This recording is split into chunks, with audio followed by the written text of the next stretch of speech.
కొంతమంది చూడకూడనివి చూసినప్పుడు వినకూడనివి విన్నప్పుడు జడుసుకుంటారు, జ్వరంతోని మంచం పడతారు. ఇప్పుడు చంద్రబాబు పరిస్థితి కూడా అదేనంట. ఆయన ఢిల్లీకి వెళ్ళొచ్చినప్పటి నుంచి ఉలుకు లేదు పలుకు లేదు. హైదరాబాద్లోని తన ఇంట్లో నుంచి అడుగు బయట పెట్టడం లేదు. ఇంతకు ఢిల్లీలో ఏం జరిగింది? బాబు జడుసుకున్నాడా? ఎందుకు నోరు మెదపడం లేదు? మాకు తెలియాలి అని డిమాండ్ చేస్తున్నాడు కొడాలి నాని. సార్ చెప్పండి. ఒక్కడిగా గెలవలేక నన్ను చూసి జగన్మోహన్ రెడ్డి భయపడుతున్నాడు అంటాడు. సరే రారా బాబు అంటే పక్కన దత్తపుత్రుడు ఉన్నాడో లేదో చూసుకుంటాడు. దత్తపుత్రుడిని కలుపుకున్నాక ఆయన బలం పెరిగిపోయిందట.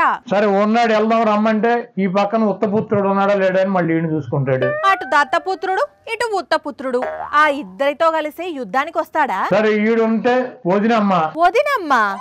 వదినమ్మ ఎవరు సార్? బీజేపీలో ఉంది కదా వదినమ్మ. ఓ ఆ వదినమ్మ భావ జనతా పార్టీ అధ్యక్షురాలు. వదినమ్మ ముందు ఉండాలి. ఇంకేం ఈ ముగ్గురితో బాబు బలం మూడింతలు పెరుగుతుంది. ఇప్పుడు కొత్తగా కాంగ్రెస్ చెల్లెమ్మని తెచ్చుకున్నాడు, వెనకాల పెట్టుకున్నాడు. అమ్మో బాబు గారి ప్లాను మామూలుగా లేదుగా. ముందేమో బీజేపీ వదినమ్మ, వెనకాలేమో కాంగ్రెస్ చెల్లెమ్మ, ఈ పక్కనే ఉత్తపుత్రుడు, ఆ పక్కనే దత్తపుత్రుడు. బార్డర్ లో సైన్యాన్ని మోహరించినట్లు తన చుట్టూ పెద్ద పెద్ద యోధులను పెట్టుకున్నాడు.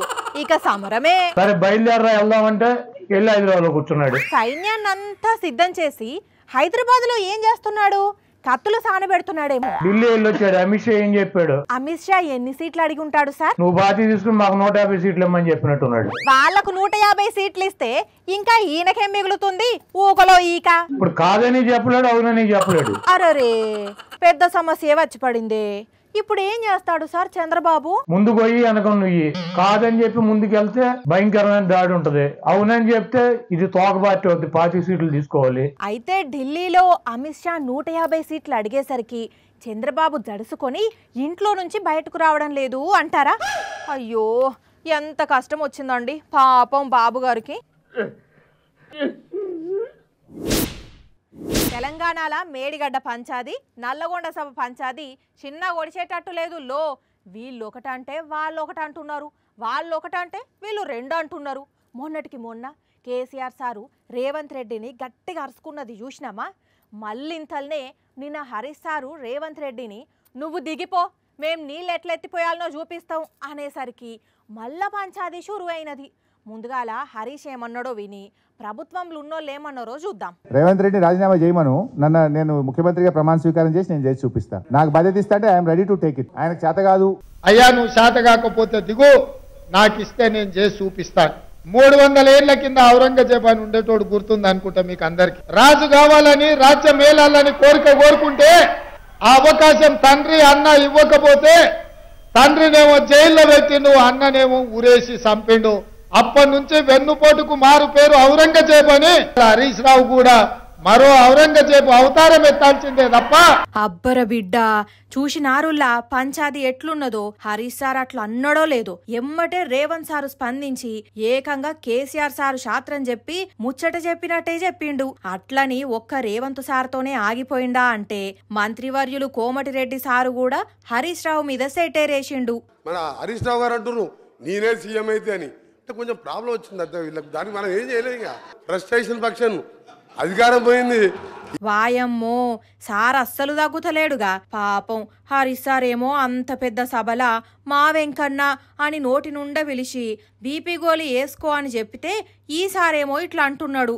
మళ్ళా ఇంతటితోనే ప్రతిపక్ష పొల్ల మీద మాటల దాడి ఆపిండా అంటే అస్సలు తగ్గలేదు. చెప్తా మీ చరిత్ర సార్. కృష్ణానీలే సార్ 40 మంది లేక. ఇక ఇదిటుంచితే సచివాలయంలా మేం తెలంగాణ తల్లి విగ్రహాన్ని పెట్టాలనుకున్నాం, కానీ అక్కడ కాంగ్రెస్ సర్కారు రాజీవ్ గాంధీ విగ్రహం పెట్టాలనుకుంటుంది. ఆల్రెడీ దానికి సంబంధించిన ప్రాసెస్ స్టార్ట్ చేసిండ్రు అని కవితక్క మండలిలు అడిగితే ఈ విషయానికి కూడా కోమటిరెడ్డి సారు నుంచి రెస్పాన్స్ వచ్చింది. తెలంగాణ తల్లి ప్లేస్ని తీసేసి రాజీవ్ గాంధీ గారి ప్లేస్ ఇవ్వడం అన్నది కొద్దిగా బాధాకరం అధ్యక్ష. తెలంగాణ తల్లిని కొద్దిగా రూపురేఖలు మార్చి గ్రామీణ ప్రాంతాల్లో మహిళలు ఎట్లుంటారో ఆ విధంగా వజ్ర వైడ్యూరాలతో కాకుండా పెట్టాలని మేము క్యాబినెట్లో తీసుకున్న నిర్ణయం అధ్యక్ష. కానీ అవ్వా ఎవ్వరు తగ్గుతలేరు పోండ్రి. అధికార పక్షం నుంచి అదే స్పీడు, ప్రతిపక్షం నుంచి అదే స్పీడు కనిపిస్తున్నది. చూడాలే రాను రాజకీయాలను ఇంకెట్లా రంజుగా మారుస్తారో. ఆ మేడం బీజేపీలో పెద్ద లీడరు. ఇది వరకు కాంగ్రెస్లు ఉన్నప్పుడు బీజేపీ వాళ్ళను గట్టిగానే తిట్టింది కానీ కండువా మార్చినాక ఇప్పుడు కాంగ్రెస్ వాళ్ళను కడిగి పారేస్తున్నది. అట్లని కారు పాటోళ్ళను ఏమన్నదా అంటే అదేం లేదు, కారు చేయి వాళ్ళను మాటలతోనే అటాక్ చేస్తున్నది. ఈ నడుమ జరంత ఎక్కువ ఫైర్ అంటే ఫైర్ అంటున్నది. కాకపోతే ఇవాళ డాన్స్ కూడా చేసిందుల్లో. ఇంతకు ఎగిరింది ఎవరు అంటారా? మీరే చూడుండ్రి.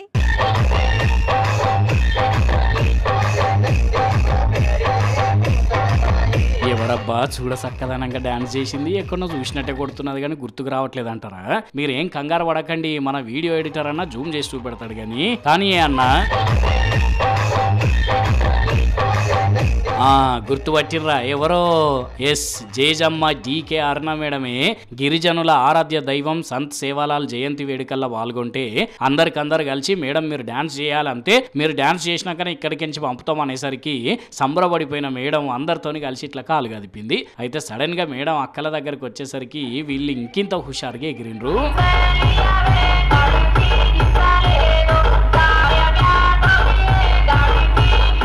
అరుణ మేడం అంటే కాంగ్రెస్ పార్టీలో రేవంత్ రెడ్డిని తిట్టుడు, కారు పార్టీలో అందరికందరినీ జోపుడే జనాలకు తెలుసు కానీ డాన్స్ కూడా బాగానే వేస్తున్నది. అట్లుంటది మరి అరుణ మేడం అంటే.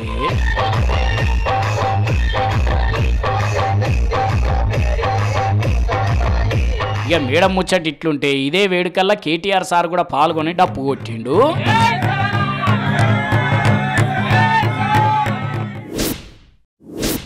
విజయవాడ నుంచి హైదరాబాద్ పోవాలనన్నా, ఖమ్మం నుంచి విశాఖపట్నం పోవాలనన్నా, చెన్నై నుంచి బెంగళూరుకు పోవాలనన్నా, 7 నుంచి 7కి పోవాలన్నా బరాబర్గా టికెట్ కావాలి.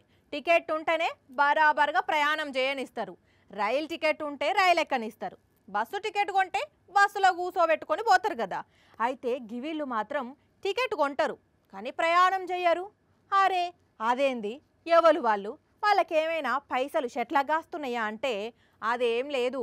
విషయం ఏందో తెలవాలనంటే వార్త చూడాల్సిందే.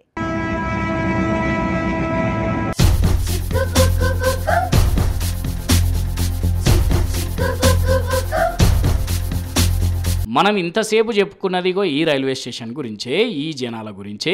వరంగల్ జిల్లా నెక్కొండ రైల్వే స్టేషన్ ఇది. టికెట్లు కొని ప్రయాణం చేయకుండా కేవలం రైల్వే శాఖకు ఆదాయం కోసమే టికెట్లు బుక్ చేసేది కూడా ఇగో ఈ అన్నలే. గమ్మతిగా ఉన్నదిలే. టికెట్లు కొని ప్రయాణం చేయకపోవడేంది, అసలు విషయం ఏంది అంటే నర్సంపేట నియోజకవర్గంలో ఉన్న మండలాలకు ఈ నెక్కొండ రైల్వే స్టేషన్ మంచిగా అందుబాటులో ఉంటుందట. ఎటు పోవాలన్నా అన్ని సౌలతులు ఉంటాయట. ముఖ్యంగా రైలు ప్రయాణం అందరికి అందుబాటులో ఉంటుందట. అయితే ఈ మధ్య అందరికీ సొంత వెహికల్ పెరిగి రైలు టికెట్లు తీసుకోకపోయేసరికి కొన్ని రోజుల కింద రైల్వే శాఖ వాళ్ళు ఆదాయం తక్కువ వస్తున్నదని చెప్పి ఇక్కడ హాల్టింగ్ చేసిండ్రట. అన్ని అర్హతలున్న మన ఊర్లో రైలు ఆగకుంటే ఎట్లుంటది, ఏదో ఒకటి చేసి స్టేషన్లో రైలు ఆగే ఉపాయం చేయాలని అందరు కలిసి ఒక కమిటీ వేసుకొని వాట్సాప్ గ్రూప్ పెట్టి మనిషిని పైసలు వేసుకొని ఎటు ప్రయాణం చేయకున్నా కానీ టికెట్లు కొంటున్నారట. దగ్గర రోజుకు 60 టికెట్లు బుక్ చేస్తున్నారట. చెప్పే అన్న రైలు ఆగుతుంటే ఇప్పుడు ఎట్లా అనిపిస్తున్నది మీకు? ఎక్స్ప్రెస్ ఆగిన తర్వాత తక్కువ సమయంలో ఎక్కువ ప్రయాణం చేసుకోవడం జరుగుతూ ఉన్నది. హైదరాబాద్ నుంచి నెక్కొండ దిగినా అంటే 100 రూపాయల ఖర్చుతో తను ఇంటికి చేరొచ్చు, పోవడానికి కానీ ఉద్యోగస్తులకు కానీ రావడానికి కానీ.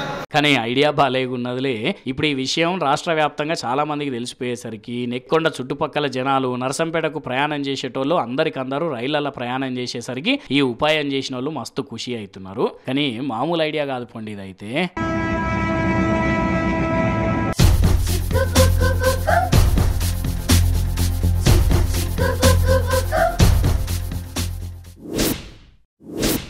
హైదరాబాద్లా పెద్ద దొంగతనాలు, దోపిడీలు అన్నీ రాత్రిల్లే జరిగినాయి. తుపాకులు, కత్తులతోనే బెదిరించుడు, ఇంట్లో ఉన్న సొమ్మంతా ఎత్తుకపోవుడు, తెల్లారంగానే ఆ వార్త బయటకొచ్చుడు.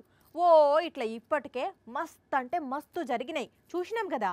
కానీ పట్టపగలు మిట్ట మధ్యాహ్నం జనాలు తిరుగుతుంటే చూడుండ్రి ఎంత పెద్ద దోపిడీ జరిగిందో.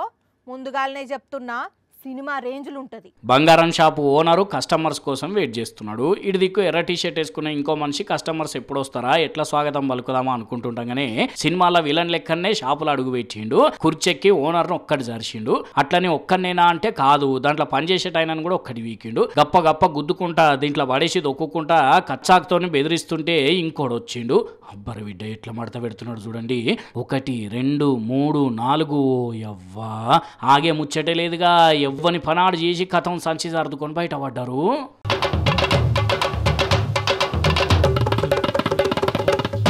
హైదరాబాద్ మలక్పేటలో జరిగింది దొంగతనం. మరి గోషిగాళ్ళు ఏ రాష్ట్రపోల్లో ఎన్ని రోజుల సంది నాసు పెట్టి తిరిగినరో కానీ దుకాణంలో ఎవరు లేనిది చూసిండ్రు, సర్దుకొని అవతల పడ్డారు. పాపం దుకాణ పైనకు గట్టిగానే దెబ్బలు తాకినాయట. ఇక పట్నం పోలీసులు ఊకుంటారా, పట్టపగటిలి దొంగతనం జరుగుడైంది, గోషిగాళ్ళని ఇడిచిపెట్టే ముచ్చట లేదని ఛాలెంజింగ్ గా తీసుకొని 24 గంటలనే పక్క రాష్ట్రాలకు పోయి మరి పట్టుకొచ్చిండ్రట వాళ్ళను. కానీ చూడండి ఎట్లాంటి దొంగ బద్మాషికాలు మోపైతున్నారో. మామూలుగా ఇట్లాంటి బీహారు, ఉత్తరప్రదేశ్ రాష్ట్రంలో ఎక్కువ జరుగుతుంటే చూస్తాం కానీ హైదరాబాద్కి వచ్చి ఇంత సింపుల్ గా కొట్టేసుకొని పోయినారంటే చూడబోతుంటే పేరు మోసిన దొంగ లెక్కనే కొడుతున్నారు. ఓ అన్నలు దుకాణందారులు ఎందుకైనా మంచిది మీరైతే పైలంగుండు రేవు. ఇవాళ రేపు చేతుల ఫోన్ లేకపోతే ఒక్క నిమిషం కూడా గడిచే పరిస్థితి లేదు. మంత్రగాని పానం చిలకలు ఉన్నట్లు మన రహస్యాలన్నీ గా ఫోన్లనే ఉంటాయి. అసోంటి ఫోన్ పోయిందనుకో గుండె పగిలినట్లు అనిపిస్తుంది. కొన్ని రోజుల తర్వాత పోయిన ఫోను మళ్ళీ కండ్ల ముందు కనిపిస్తే జాతరల తప్పిపోయిన బిడ్డ ఎదురొచ్చినట్లు సంబరపడతారు. హైదరాబాద్ లో జరుగుతున్న బుక్ ఎగ్జిబిషన్ కు పోలీస్ ఆఫీసర్లు పోయి ఏం పుస్తకాలు కొనాలి అని చూస్తున్నారు అనుకుంటున్నారా? కాదు, ఆ బల్ల మీద ఉన్నాయి పుస్తకాలు కావు, సెల్ ఫోన్లు. అవి అమ్మేటి కూడా కాదు. మళ్ళా రైళ్లలో పోయేటప్పుడు కొందరు ప్యాసింజర్లు కిటికీల దగ్గర కూర్చొని ఫోన్లతోని ఫోటోలు తీస్తుంటారు, ఇంకొందరు డోర్ దగ్గర నిల్చొని వీడియోలు తీసుట్లా బిజీగా ఉంటారు కదా.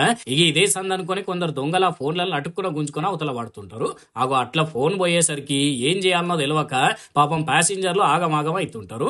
అట్లా వాళ్ళు పోగొట్టుకున్న ఫోన్లను రైల్వే పోలీసులు రికవరీ చేసిండ్రు అన్నట్టు. ఇప్పుడు ఇక్కడ కనిపిస్తున్న ఫోన్లన్నీ అవే. వీటి విలువ 10 లక్షల రూపాయలట. సెంట్రల్ ఎక్విప్మెంట్ ఐడెంటిటీ రిజిస్టర్ అనే పోర్టల్ తోని ఒక స్పెషల్ టీము ఒకటే నెలలో 150 ఫోన్లు రికవరీ చేసి సికింద్రాబాద్ రైల్వే స్టేషన్ లో వాటి ఓనర్లకు అప్పచెప్పిండ్రు. ప్యాసింజర్లు జర్నీ చేసేటప్పుడు డోర్లు, కిటికీల దగ్గర ఫోన్లతోని ఫోటోలు తీసుడు, వీడియోలు తీసేటప్పుడు జాగ్రత్తగా ఉండాలి అని చెప్తున్నారు పోలీసులు. కానీ ఇక దొరకాయి అనుకున్న ఫోన్లను ఎట్లనో అట్లా దొరకబట్టి మాకు అప్పచెప్పిండ్రని మస్తు సంతోషపడుతురట ఆ ఫోన్లు పోగొట్టుకున్న ఓనర్లు. ఎక్కడ ఉన్నా పక్కన నువ్వే ఉన్నట్టుంటుంది చెలి, ఇదే వల్లరి నా నీడైనా అచ్చం నీలా కనిపిస్తుంది. అరే ఇదేం గారడి. గారడి కాదు, రోగం, అది రోగం. మరి లేకుంటే ఎక్కడ ఉన్నా పక్కన ఉన్నట్టే అనిపిస్తే రోగం కాకుంటే ఏంది మరి? రోగం కాదు, ఇది లవ్ అంటారు. అయినా అది మనసున్నోళ్ళకి తెలుస్తుంది, నీలాంటి మరమనుషులకు కాదు. అబ్బో మనసు ఏమెల్ల పెడతదమ్మా? ఆ మనసు పని చేయకుండానే పైసలు సంపాదించి పెడతదా? పైసలు లేకుండానే బువ్వ పెడతదా? నువ్వు అట్లా అనకంజలి. ఇప్పుడిప్పుడే నాకు ప్రేమ మీద నమ్మకం కుదురుతున్నది, పెళ్లి మీద ధ్యాస మల్లుతున్నది. అందుకే ఒకరికి మనసిచ్చి పుచ్చుకుందాం అనుకుంటున్నా. ఏమిద్దాం అనుకుంటున్నావు? మనసు. ఏం పుచ్చుకుందాం అనుకుంటున్నావు? మనసు. మనసిచ్చి పుచ్చుకుందాం అనుకుంటున్నావా? దాని రూపేంటి? దాని రంగేంటి? దాని రుచి ఏంటి? వాసన ఏంటి? ఆకారం ఏంటి? పని పాట లేక పిచ్చి పనులన్నీ ముంగటేసుకున్నావు నువ్వు. మనసిచ్చాడంట మనసు. మీరు అలా చీచి అనకండి, నాకు కోపం వస్తుంది. రానియ్యే. అయినా ఎన్నడూ లేంది ఏమో ప్రేమ అని డ్రామా చేస్తున్నవేంది? ఇన్ని రోజులంటే ఎవరినన్నా ప్రేమిద్దామంటే భయం ఉండేది అంజలి. కానీ ఇప్పుడు ప్రేమను ప్రేమించే ప్రేమ, ప్రేమకై ఎదురు చూస్తున్న ప్రేమ ప్రేమగా ప్రేమించొచ్చు అనిపిస్తుంది. పాల్ సార్ చెప్పింది విన్నాక నాలో భయం మొత్తం పోయింది. ప్రేమించి పెళ్లి చేసుకోవాలన్న కోరిక పుట్టింది. పాల్ సారా? ఆయనేం చెప్పిండు, నువ్వేం విన్నావు? నేను చెప్పుడు కాదు, నువ్వే విను. ప్రేమించండి, పెళ్లి చేసుకోండి, ప్రేమించండి, పెళ్లి చేసుకోండి, తల్లిదండ్రులకి సన్మానం ఇవ్వండి, ఒప్పించండి, ఒప్పుకోకపోతే నేను ఒప్పిస్తా. విన్నావా? పేరెంట్స్ ఒప్పుకోకపోతే సారే ఒప్పిస్తాడట. 141 దేశాల ప్రజాప్రతినిధులతో సత్సంబంధాలు ఉన్న మనిషి చెప్పినాక ఎవ్వరు ఒప్పుకోరు చెప్పు. అందుకే పిల్లను ఒప్పించుకునే పని నాది, వాళ్ళ అయ్యవను ఒప్పించే పని పాల్ సార్కి విడిచిపెట్టాను. నీ తలకాయ్. ఆయన ఏదో వ్యాలంటైన్స్ డే అని ఫ్లోలో ఏదేదో అన్నాడు. ఆయన మాటలు పట్టుకొని నువ్వెవరి వెంటనన్నా పడితే సీరి చింతకు కడతారు, చూసుకో. ఒక్క నిమిషం, ఫోన్ వస్తుంది. హలో, ఎస్ఐ సాబా? సార్ నమస్తే sir. Sir sir sir sir నాకేం తెలియదు సార్. సార్ తప్పైపోయింది సార్. సార్ సార్ సరే సార్, ఓ వస్తా సార్. అయ్యో ఏమైంది? అంటే అది ఇందాక మా పిల్లకి మెసేజ్ పెట్టినా, వాళ్ళ ఇంట్లో లేవో అమ్మాయిని ఏడిపిస్తున్నా అని కేసు పెట్టినరాట. అయిందా? బాగా అయ్యిందా? దూల తీరింది ఎదవకి అన్నట్టు చేసుకున్నావుగా. చెప్తూనే ఉన్నా ఆడికి నేను. ఇంతకు అంత ఘోరంగా ఏం మెసేజ్ పెట్టినవు అసలు? నేనేం పిచ్చిగా మెసేజ్ పెట్టలే, కవిత రాసిన గంతే. కవిత రాస్తే ఎందుకు కేసు పెడతారు? అసలు ఏం కవిత వినిపి ఒకసారి నాకు. వినిపిస్తా. పిల్ల తాళిగడత నీ మెల్ల, అల్లున్నయి మీ ఇల్లు చేస్తా నేను గుల్ల, అది చూసి మీ అయ్యవ్వ ఏడవాలే బొల్ల బొల్ల. ఇది కవితనా? నువ్వు బొల్లా బొల్లా అన్నావు, వాళ్ళు నిన్ను పొల్లు పొల్లు దాన్నిద్దామని చూస్తున్నారు. ఇంకేంది మంచిగా ఇది పట్టు. అబ్బా ప్లీజ్ అట్లా నాకు అంజలి, ఇప్పుడు ఏం చేయాలి? సర్లే ఆ ఏడుపు ముఖం దియ్యగా. నీకు ఫోన్ చేసింది నిజంగా ఏసా ఏం కాదు, నేనే మన కెమెరామ్యాన్ భూపతన్నతోటి ఫోన్ చేయించిన గాని. అనుకున్నా నా కవిత మరీ అంత చెండాలంగా లేదు కదా, ఎందుకు ఇట్లా జరిగిందా అనుకున్నా. అయినా పాలు సార్ చెంతనుండగా నాకు దిగులెందుకు దండగా. ఏయ్ ఈ లైన్ ఏదో బాగున్నది, మా పిల్లకు పంపించాలి. వామ్మో నిజంగా ఫోన్ వచ్చేదాకా ఆగేటట్టు లేడు కదా రాజేషు. అయినా ఈ పాల్సార్ కూడా మరీను అన్ని ఏమేమో కూస్తాడు. ఈ మాటల యూత్కు చెప్పేది మీరు లవ్ చేయండి, నేను మీ వాళ్ళతోని మాట్లాడుతా అని. ఏందో ఏమో పొండి, లీడర్ అన్న మాటకు విలువ లేకుండా చేస్తున్నారు కొందరు. డిగ్రీలు పీజీలు పిహెచ్డీలు చేసినా కొందరు ఇంగ్లీష్ మాట్లాడాలంటే నోట్లోకెళ్ళి మాట రాదు. ఎవరన్నా చెప్పినా అర్థం చేసుకుంటారు. ఎంత గొట్టుకున్నది చదవమన్నా చదివి దాని అర్థం చెప్తారు. కానీ దాని గురించి ఎక్స్ప్లెయిన్ చేయమంటే తత్తరపడతారు. చాలా మందిని చూస్తున్నాం కదా. కానీ ఇక్కడో అన్న, అది కూడా రోజు కూలి చేసుకొని బతికే అన్న, ఇంగ్లీష్ మాట్లాడిండు. అబ్బబ్బబ్బబ్బబ్బా ఇర్రగా తీసిండు. మళ్ళా అది బయట దేశం వాళ్ళతోని. అన్న టాకే. The biggest mosque in India, Jama Masjid, and also very narrow line, the small street. So anywhere, take photograph, stop, any buy something, any stop, no problem. వారెవ్వా చూసిండ్రా, దినం రిక్షా దొక్కి బతికెళ్ళ తీసే అన్న ఎట్లా కుమ్మివాడేసిండో ఇంగ్లీష్ను. అది కూడా మళ్ళీ బయట దేశం వాళ్ళతోని. ఎటు నుంచి ఎటు పోతే ఏమొస్తుంది, అక్కడ నుంచి మళ్ళీ బయలుదేరిపోతే ఇంకేం చూడొచ్చో పూసగుచ్చినట్టు పర్ఫెక్ట్ గా పరాయి దేశం వాళ్ళు పరిశాన్ కాకుండా చెప్తుంటే మంచిగా అర్థం చేసుకొని అట్లనే తలూపిండ్రు. అట్లనే కొద్దిసేపే మాట్లాడ ఆపలేదు మళ్ళా. So now first go to the starting is spice market, and the spice market, the all of the Asia number 1 the spices and very colorful street. You stop by walking, looking, the photograph, then again my helicopter. I show me small street also. మన దగ్గర కాదు ఇది, ఢిల్లీ రాష్ట్రంలో ముచ్చట. మరి అన్న ఇంతగానో English మాట్లాడుతున్నాడంటే ఎంత పెద్ద చదువు చదివిండో, ఏ కష్టాలు వచ్చి చదువు ముందుకు సాగించలేక ఆగిపోయిండో తెలియదు కానీ మస్త్ అంటే మస్తు ఇరగదీసిండి ఇంగ్లీషు. ఇంతకు మన దేశంలో అడుగుపెట్టి గెస్టులదే దేశం అడుగుదాం. Where are you coming from sir and madam? Where from? UK. Chicken tikka masala. Nice. Thank you very nice, welcome to India. కానీ అన్న యూకే వాళ్ళకి ఇంగ్లీష్ ఇంత మంచిగా అర్థమయ్యేటట్టు చెప్పిండు అంటే చాలా గ్రేట్లే. ఇప్పుడు అన్న మాటలు సోషల్ మీడియాలో వైరల్ అయ్యేసరికి మెచ్చుకొని మెడల్ వేసుకుంటున్నారు నెటిజన్లు. ఇక ఇవి మరి ఇవాళ గరం వార్తలు. మళ్ళీ రేపు ఇదే టైంకి ఇట్లనే బోల్డ్ వార్తలు పట్టుకొని వస్తా. అప్పటిదాకా ఏం చేయాలి? చూస్తూనే ఉండండి సాక్షి టీవీ.